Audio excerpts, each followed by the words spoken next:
পরিষ্কার পরিচ্ছন্নতা ঈমানের অঙ্গ। এই হাদিসটা কোথায় আছে আর এটার ব্যাখ্যা কি? হাদিসটি সহিহ মুসলিম এ সংকলিত হয়েছে। রাসূলুল্লাহ বলেছেন, আত-তুহুরু শাতরুল ঈমানি, অর্থ পবিত্রতা ঈমানের অর্ধেক। এই হাদিসটি আবু মালেক আল আশআরী থেকে বর্ণিত। সহিহ মুসলিম হাদিস ২২৩। হাদিসের ব্যাখ্যা: এই হাদিসে পবিত্রতা এউরে বলতে সাধারণত দুই ধরনের পবিত্রতাকে বোঝানো হয়, যা একত্রে ঈমানের অর্ধেক হিসেবে গণ্য হয়। বাহ্যিক পবিত্রতা, এটি হল শরীর, পোশাক এবং পরিবেশের পরিচ্ছন্নতা, বিশেষ করে নামাজ ও অন্যান্য ইবাদতের জন্য জরুরি অজু ও গোসলের মাধ্যমে অর্জিত পবিত্রতা। নামাজ কবুলের পূর্ব শর্ত হল পবিত্রতা। অন্য হাদিসে রাসূল বলেছেন, জান্নাতের চাবি নামাজ এবং নামাজের চাবি পবিত্রতা। ২. আত্মিক পবিত্রতা, এটি হল হৃদয় ও মনের পবিত্রতা, যা শিরক, কুফর, হিংসা, লোভ, অহংকার এবং অন্যান্য পাপ ও মন্দ স্বভাব থেকে নিজেকে মুক্ত রাখার মাধ্যমে অর্জিত হয়। এ প্রসঙ্গে আলেমগণ বলেন, ঈমান হল মূলত দুইটি অংশ: পবিত্রতা, যা বাহ্যিক পরিচ্ছন্নতা এবং পাপ কাজ বর্জন করে আত্মাকে পবিত্র করার মাধ্যমে অর্জিত হয়; নামাজ, যা বান্দা ও আল্লাহর মধ্যে সরাসরি সম্পর্ক স্থাপনকারী এবং ইবাদতের মূল স্তম্ভ। অনেকে হাদিসের ব্যাখ্যায় বলেন, পবিত্রতা হল ঈমানের এমন ভিত্তি যার উপর অন্যান্য ইবাদত নির্ভর করে।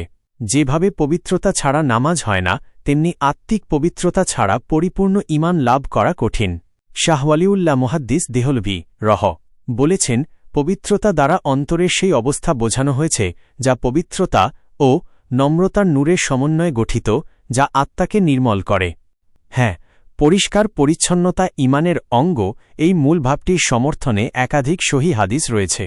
তবে সবচেয়ে বিখ্যাত ও প্রামাণিক হাদিসটি হল যা পূর্বের উত্তরে উল্লেখ করা হয়েছে, যেখানে পবিত্রতা এউরে শব্দ ব্যবহার করা হয়েছে।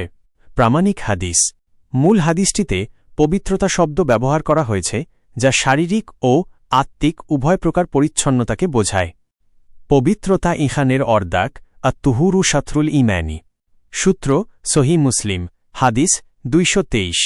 বর্ণনাকারী আবু মালেক আল আশআরী ব্যাখ্যা: আরবিতে তাহুর এউরে শব্দটি পবিত্রতা অর্থে ব্যবহৃত হয়, যা শুধু বাহ্যিক পরিচ্ছন্নতা, কাপড়, শরীর পরিষ্কার করা বা গোসল করা নয়, বরং নামাজের জন্য অজু গোসলের মাধ্যমে অর্জিত সরই পবিত্রতা এবং পাপমুক্তির মাধ্যমে আত্মিক পবিত্রতা উভয়কেই বোঝায়।